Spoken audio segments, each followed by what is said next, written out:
So this is going to be, for the most part, my testimony. I met True Father, different experiences I've had, different little, both somewhat spiritual, somewhat physical, because we all have that. I thought, what kind of sermon could I give? But stay with what you know. I know me a little bit, know my experiences, so I'll share that. Billings, Montana, 1952, I was born. And my father, his ancestry is Swedish. My mother's ancestry, she was adopted, was Austrian, and rumor has it, American Indian, Mountain Crow, out of Dillon, Montana. The reason I say the story has it is the court records were all destroyed in a fire, but as she told it, she was part of a well-to-do family, I think 12, 13 children, and there seemed to have been a dalliance between her mother and one of the hired hands, one of the Indian hired hands. So she was put up for adoption, couldn't have the blot on the family, and her parents were Austrian, Kimmel. So that's where that side of the family comes from. Her father was a dentist, and her mother, housekeeper. On my father's side was the Swedish side, Nilsson. It's a family of a long Montana history, almost a long line with the founders of Billings, Montana.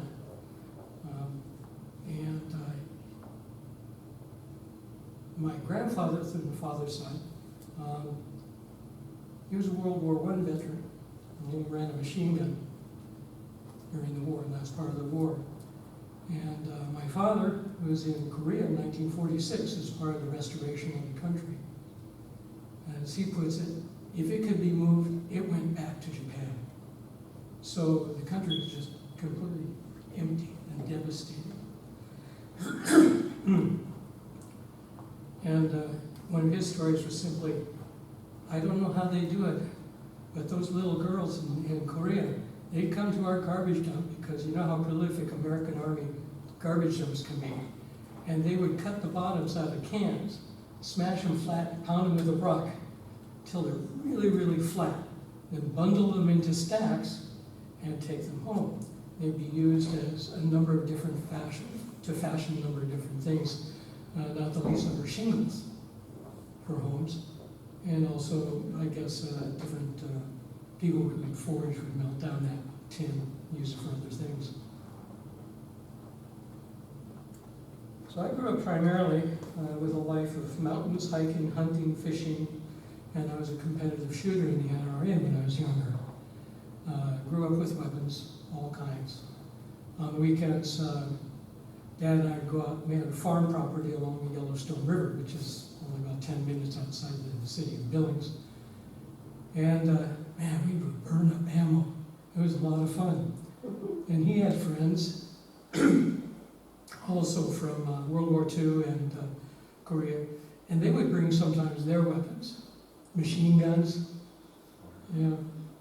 and some of the bigger caliber weapons. And one time there was this limb in the farmyard.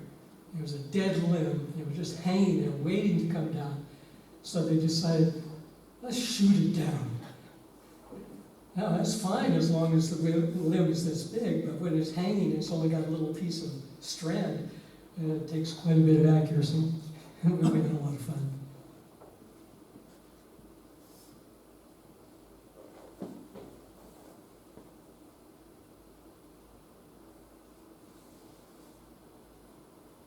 My grandfather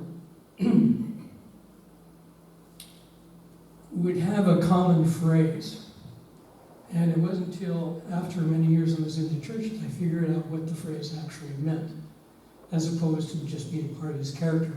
He'd catch a fish. He'd say, boy, you'll never see that again. Or he'll see a bird fly by. You'll never see that again. And I thought, well, what do you mean? 10 minutes from now, you're going to catch another fish. And it never really made sense to me. until I realized more of his World War I history. Because when you're living in a trench and you're following a machine gun around, your life is in moments. So that's where that phrase came from.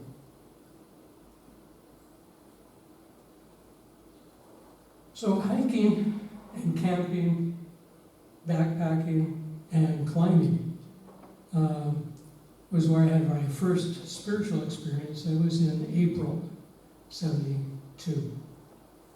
I was up about 10,000 feet on the side of a mountain, looking over mountains after mountains after mountains. It was Beartooth National Forest in Montana. And I'm thinking, with all this great beauty in front of me, how did God feel when he made it? I mean, what do we attribute to God apart from the testimony that he made things in 6 days and resting on the seventh? And the only real words we have coming from God is he looked upon it and said, it was good. I mean, out of the whole Bible, God gets 3 words? Of course, then we have to layer the prophets and Jesus and so on. But I thought, that was really unfair. I really didn't like it. I think, Master of the universe, creator of all things, gets 3 words. It was good. And I'm looking at it. And it's hard to describe.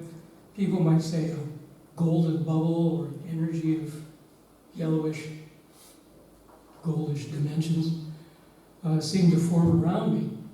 And then I could see the energy of things. And it appeared somewhat translucent. So everything had a kind of a soft glow. And it reminded me of like looking through a pale jello. That the leaves, the branches, even the rocks had kind of a translucence to them. And I'm thinking, whoa. And everything felt like a really comforting blanket, like a warm, fuzzy blanket. Really felt held. And because God is not limited by time or space, nor also singular emotions, I heard the words again, it was good, but it carried 4 meanings, or maybe 3. First was, when I made it, it was good, it was exciting, it was incredible, it was good. But then, the fall happened, and now the goodness is a past tense goodness. It's no longer the exciting goodness. It was good, and then it's less good. And there's a huge sadness there. But then, the Bible says, I'm the Alpha and Omega. So as it was good, it will become good again. That was the third feeling. And that was a building hope and a building determination. Because it's like gathering snowflakes. Ultimately, they will compile a mass large enough that when it starts moving, nothing can stop it. And the fourth meaning, and I didn't understand this at all, was as it was good, it will be good again because there is an unstoppable motion in motion. There's an unstoppable force in motion now. And it reached beyond the concept of, well, there's religion and Christianity and that kind of thing. And it didn't create confusion as much as it was just not completely clear. So experiencing that and carrying it with me, I have to think back to a previous summer or two. I went to a church retreat. It wasn't my trip, but I was invited to go, and I went. And there was a lot of singing and prayer and so on, and I experienced my first holy fire. And it's like the Holy Spirit, and it feels like your body is encased in incredible heat, almost kind of electric heat. A combination of heat, and when you're circulation is coming back to your limbs. There's that tingling. Sometimes that can be really intense. So there's this tingling heat that is going on. And because of that and the other people's descriptions of what I felt, because they felt it too, we felt the Holy Spirit. That's holy fire, spiritual fire. And okay. You know,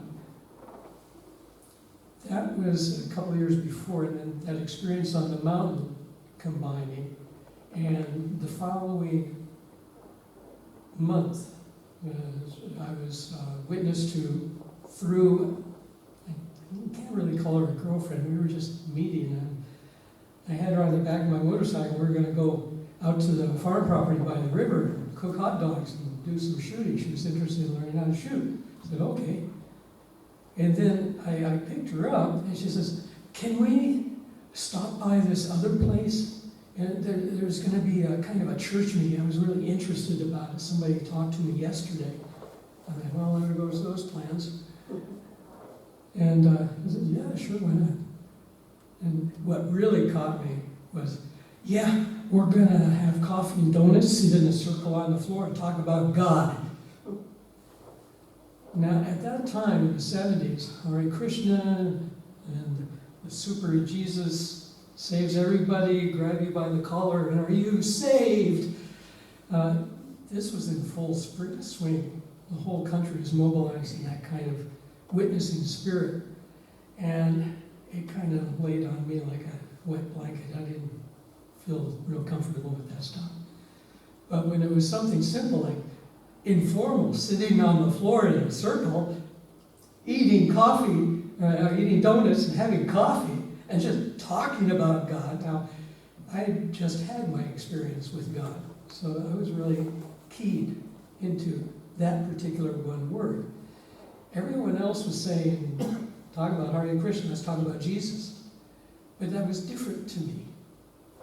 So I went over there, and when I grabbed hold of the handle on this aluminum porch door to go inside, I felt that same electric fire go through me. And I thought, I don't know what's going to happen, but I got to keep my eyes and ears open. Something special is here. So I go inside, and this was the One World Crusade, the two starting teams, Team 1 and Team 2, Bus 1 and Bus 2. Bus 1 was the northern bus with Dr. Joseph Sheftik and Young-Hoon Kim. She wasn't with the team at that time. She'd been called to Washington. Dr. Sheftik and his team were presenting 2-hour lectures. And I thought, 2 hours, that's not so bad. And we're sitting down, and Young-Hoon Kim's little red book was the whole source of the lecture. Very concise, very brief. But in it, I was caught by 2 parts: principle of creation and history of restoration. The timeline blew me away. Nobody covers human history in half hour. From creation of man to Messiah is coming now. And then, who can put this compilation together? And it was so mathematically precise. Covered all the bases. That and being a nature boy and principle of creation, those two kind of grabbed me. I'm thinking, this is really, really special. And being the informal person that I was, a lot of the lecture I'm just laying on my side on the floor, watching the chalkboard with the circles and lines. And that led me to, it was a 2-day. I was invited back the next day, which I said, well, that's okay. Maybe I can help around a little bit. I didn't have anything particular to do. My less than girlfriend went about her business, went home. And I stayed and washed dishes, and they said, well, we're going to have Sunday service at 5 a.m. tomorrow. You want to just stay overnight? Why not? I didn't know what pledge was. I thought it was kind of interesting, and the little Eastern thing with the bowing and the pledge, and the words were pretty nice. And I thought, okay, well, that's what this is. But the whole experience together, so this is something I've got to research. And the bus team was only scheduled to stay 3 days to help set up Pioneer Centers, witness a little bit, and move on.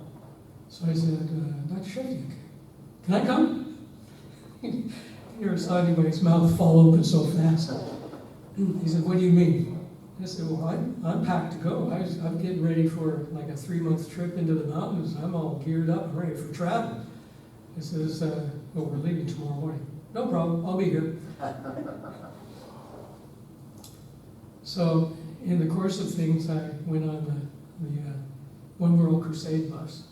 So I'm the first bus baby to join the movement, first member of Montana, first member of our family. So I got a lot of little firsts in line. And it was very interesting. I was introduced to fundraising the second day on the bus. Brandy snifters with wax in them called candles of different fragrances. And it's a box about this wide, all separated with cardboard with all these little brandy snifters. It must weigh maybe 10 pounds. And you go around and explain them to the church and and you get $2 each, 3 for 5. The famous mantra. We're buying bus for our gas, we need to fix a tire. Okay, well, people really got on board with that. That's practical stuff. And we're out west, that's practical stuff. It's a church, it can't be bad. So that started a long journey of traveling and nearly never settling down. At the time, I thought, I didn't know about conditions. But I said, this stuff is really cool, and people cannot keep secrets. People cannot stay consistent with whatever isn't true to them. We make a lot of side hoo-ha about the things we feel, the things we believe. But over time, layers fall away, and you begin to see who the person inside is that's believing all this. So if this is real, then I need to travel with them for a while and study them. I'll travel for a year, not knowing it would turn into life. So in the course of traveling, joining the various aspects of our movement, always on the move. There's MFT, there's the Day of Hope tours, there's Celebration of Life, 21 city tour, 32 city tour, global team. I was with all of those, and I kind of lied to get on board with that. We had, the bus team had stopped, I'm trying to remember where it was, but we watched a performance of The Little Angels, and the stage manager, team leader, asked us, who was one, does anybody have a spotlight experience? The most spotlight experience I had was this large kind of light that I was sitting in a chair aiming at a stage in high school. But one of Father's speeches, Master Speaks, I believe it was, Father talked about, someone asked him, says, when is it okay to lie? He says, never okay to lie unless what you say is what you can do or learn to do beyond accusation. So I thought, okay, this is my chance. I can do a spotlight. I better learn it damn quick. I didn't know what it was in for. So during the 32 city tour, in the course of that, we were doing 3 performances a day, basically. A dress rehearsal, maybe 2, and then the main performance. And the places we were going were actual opera houses and theaters with theatrical lighting and that kind of thing. We had to carry almost all the lighting with us. And one of these lighting machines was called a Super Trooper. This is what they use in Madison Square Garden for like the ice follies and so on. You see this big light following them around. This machine is 6 feet long, about 5 feet high, sits on a pedestal and weighs about 400 pounds. It uses a carbon arc, which is incredibly bright, basically like a searchlight, like the military uses, except it's tunneled down a big tube and it's got a big lens in it that moves back and forth and makes the spot bigger and smaller. And it has a box on top with these other circles full of plastic, colored plastic that you drop down and it gives you your different colors as you perform. So in that, I learned how to operate the spotlight, and that was my ticket to the global team when we traveled to Japan and Korea. We can't take it with us, but you know how to work these things, so you should come along. So we got to travel in that way.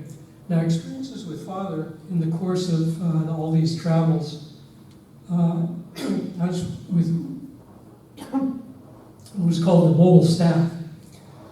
And we took care of a lot of things, preparing the venue beforehand many times, traveling with teams of other people learning about electronics and wiring and sound, and I was becoming the expert in light.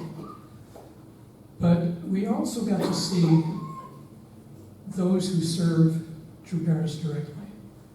True Parents Mobile Team. These are brothers and sisters. Many times, most of the services taken care of by the local centers, with sisters and brothers serving in different capacities. But also, True Father had, True Parents had people who understood them very, very well, serving them every day, breakfast, lunch, dinner, the small different tasks and errands that would be sent out to do. It didn't matter whether you were security or a cook. You could get a directive, you could go do something, go find something. And in that, I had a great opportunity to learn a lot of the traditions of Korea through watching other people serve True Parents. And my first experience with True Father, and again, sitting on the floor, I think it was in Minneapolis, for one reason or another during some tour or other.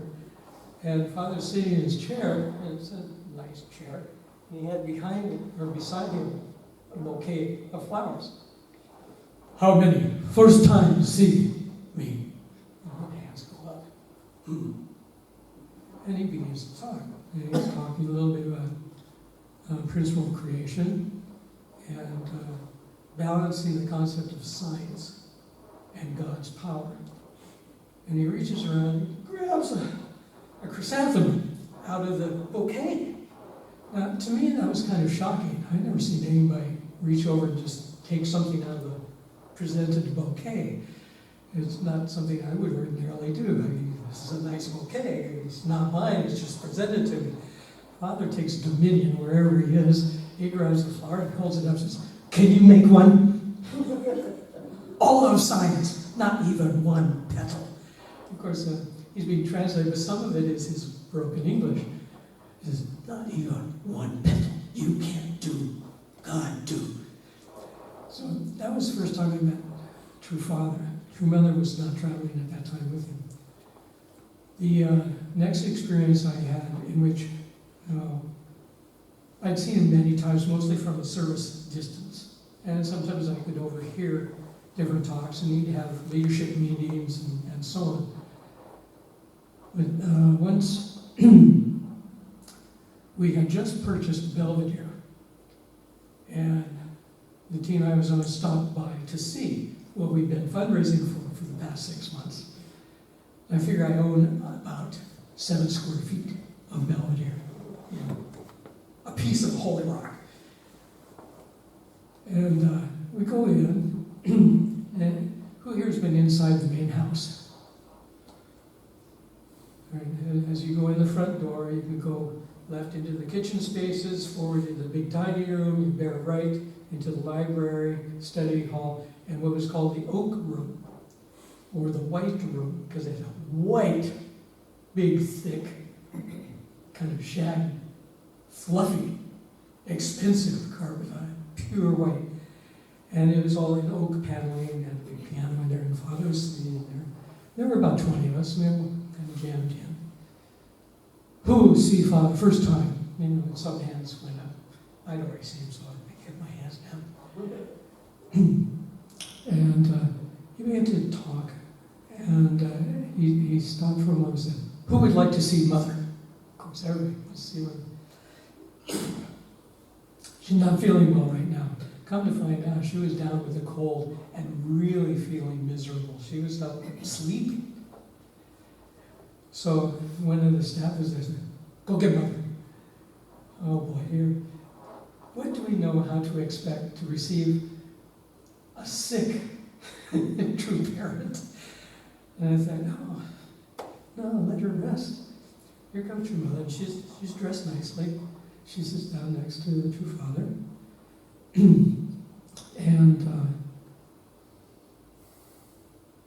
Father asks, "Who knows history of Soviet Union, history of Russia?"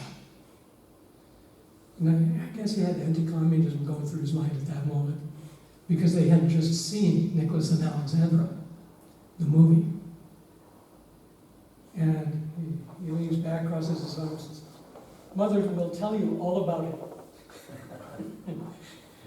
So Mother spoke for an hour about the parallels of history regarding the development and fall of the Russian people in the Soviet Union, how it came to be, talking about Marx, Lenin, Trotsky, the whole session up through and including J. Edgar Hoover and the FBI and the movements in America.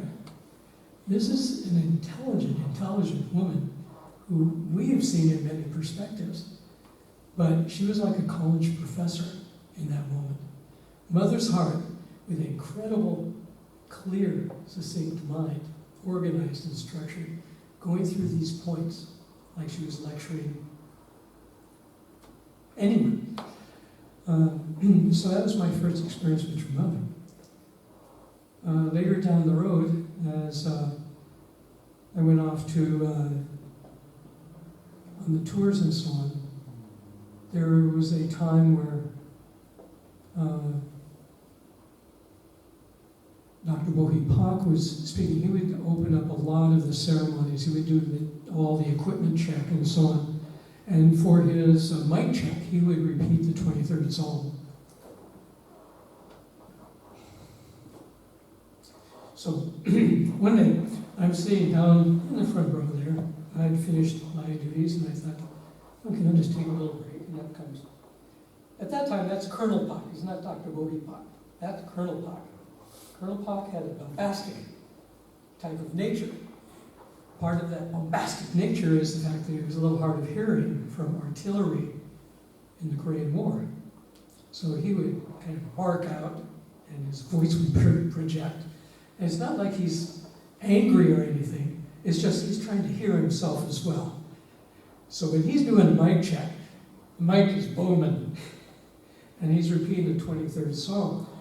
And I'm thinking, because he had told a little bit of his story, I'd heard a little bit of his story in Korea. I think I'm not listening to someone making a mic check.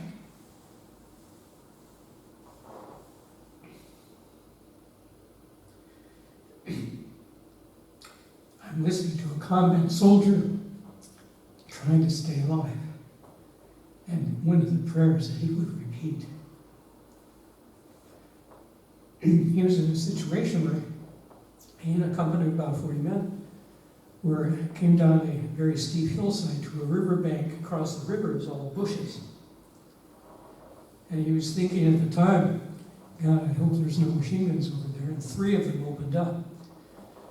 So he's saying his prayers, thinking he's going to die. And 2 American planes come by and strafe the machine gun positions. He and 2 others survived.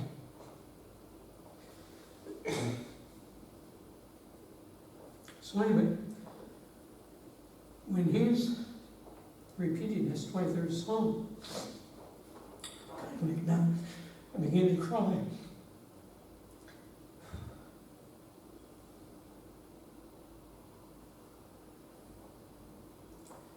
because I'm feeling what he was feeling.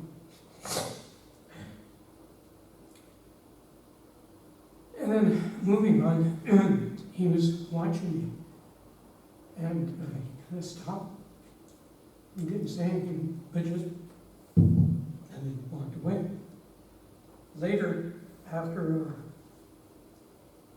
we kept moving with the tour, I found myself in his presence more and more.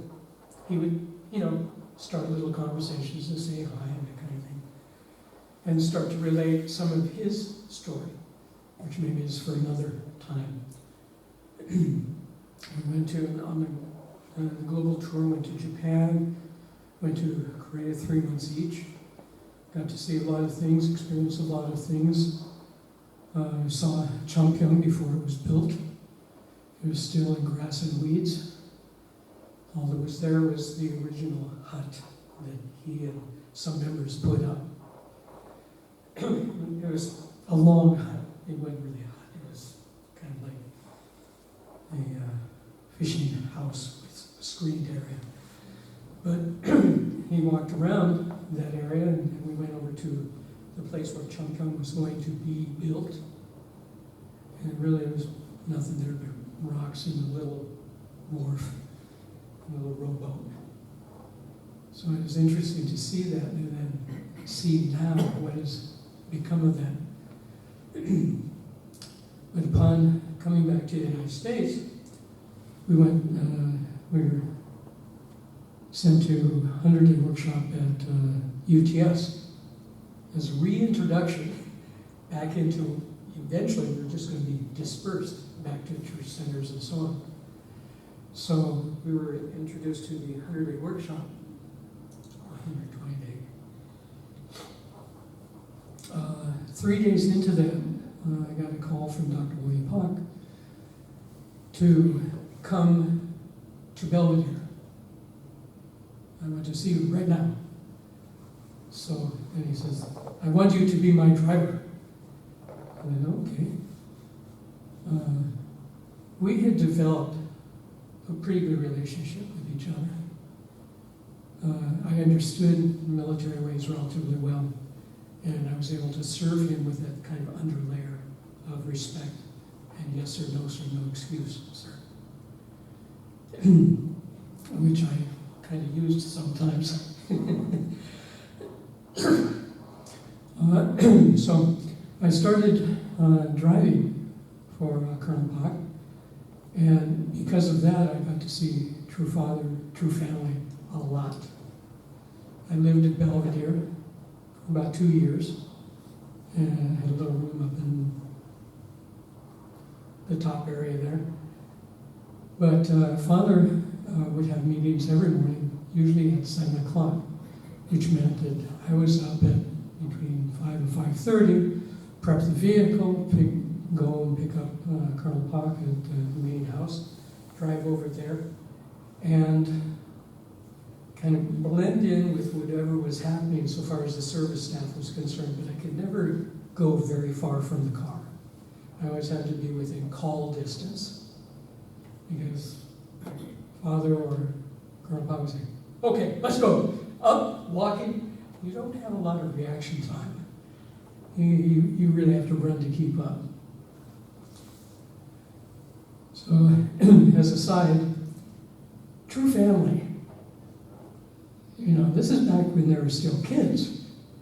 The children were literally still kids. And Hyojin, I think he was about 10, 11, had an experience with True Father that I would never have expected. Father had this crowd of about 15 Japanese leaders. And he was sitting out in front of the main house. There's a little hillside area there. It would be beyond where the swimming pool area was. And they're all in their suits, sitting nicely and trying to relax but still be formal. I don't know how they do it. And Father's talking to him. Here comes Hyojin. He's got a big stuffed bunny in one hand and a bow and arrow in the other. So he puts the bunny down on the ground, commences to fill it full of arrows. Boom, boom, boom, boom. And it might have been Sun Jin, comes out, ah! Runs over, pulls all the arrows out, yells at him, grabs the bunny, runs back inside. And Yoda picks up the arrows. He's looking for something else to shoot at, and he spots the crowd. I think, no. Their father's talking. Yoda looks at him, he's looking over there.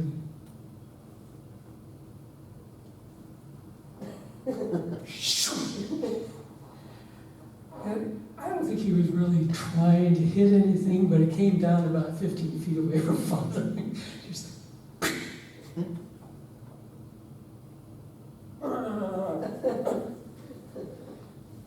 and Yoda had nods a little bit. Father goes back to talking.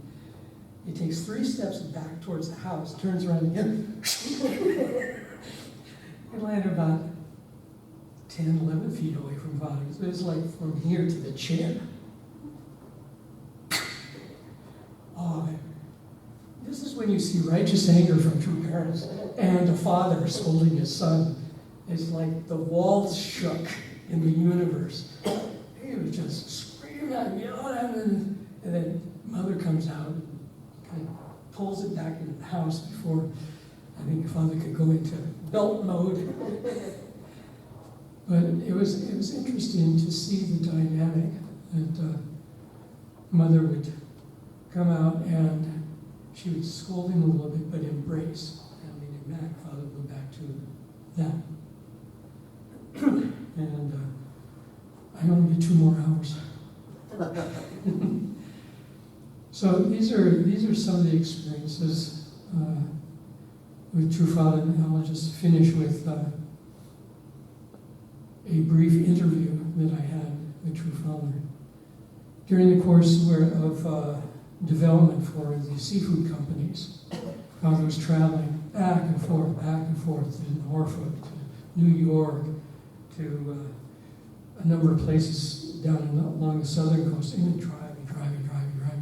And this is the time, the idea to get an airplane, not just fly shuttle service, but to actually get an airplane and fly. Now, I'd been in the Civil Air Patrol, which is like Air Force Boy Scouts, and I'd studied for my pilot's license.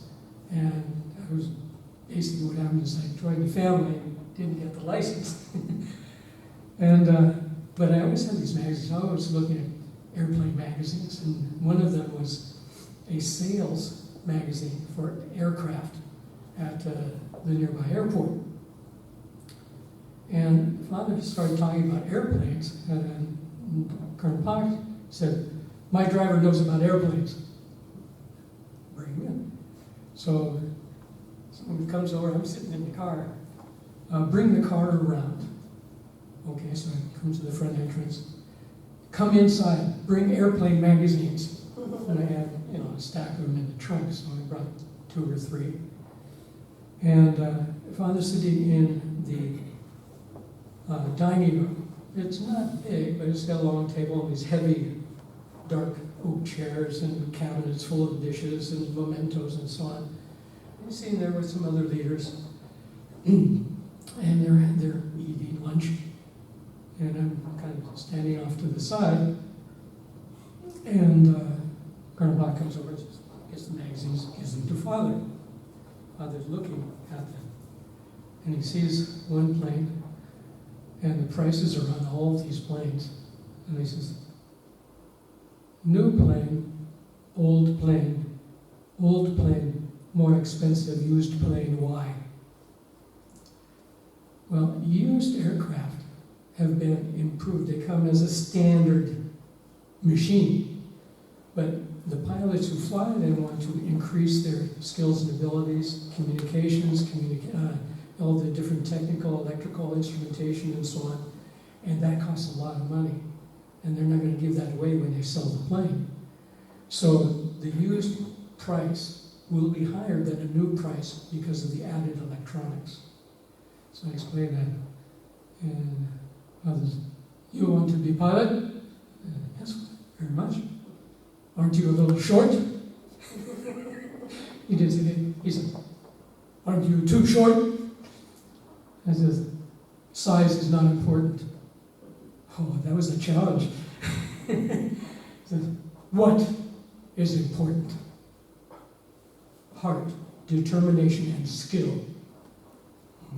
Good answer. Good answer. They lose to mother and they both start laughing. I never did find out. I asked Dr. Clark later, he says, what did father say to mother? Then they both started chuckling and looking at me and then chuckling between themselves. And he says, nothing. So that was my interview with True Father about flying. And at one point, I was given the opportunity, I was studying flight schools around the country, because if I wasn't going to go to it, I thought the research should be done for someone else. Where are the best schools? Where are the best licenses? And they tend to be in Texas, basically. So I told, this was after Washington Monument and Yankee Stadium, and things were kind of winding down. And Colonel Pock asked me, he says, should I ask Father for money so you can go study? I said, no. I should fundraise and earn the money to go study. Bad answer. That's the wrong answer. Well, it depends how you look at it. The point being is, everybody asks Father for things. Support me, love me, pray for me, take care of me, heal me, whatever it is. I didn't want to be indebted. I'm already so indebted to True Parents in every possible spiritual and physical way after so many years traveling with them. He says, I'm not, no. He says, I'll go fundraising for a year or 2 years, and I'll earn the money to be qualified to go. Yeah, well, that didn't turn out so good. I'll fly in heaven. Did you get your pilot's license? No. No. I had everything. I knew the instructors. I had all the books and the gear, and I was ready to finish off and become a pilot. But one recommendation I had for Father about what aircraft to buy, because he was interested in jets, and Cessna came out with a new jet called the Citation. The later version is called the Challenger, and that's what Father flies now. Or flew. So that was some of my experiences with True Family. Thank you very much.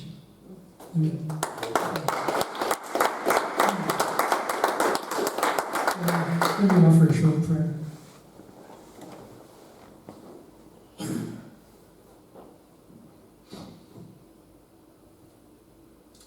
Heavenly Parents, we want to thank you for our lives.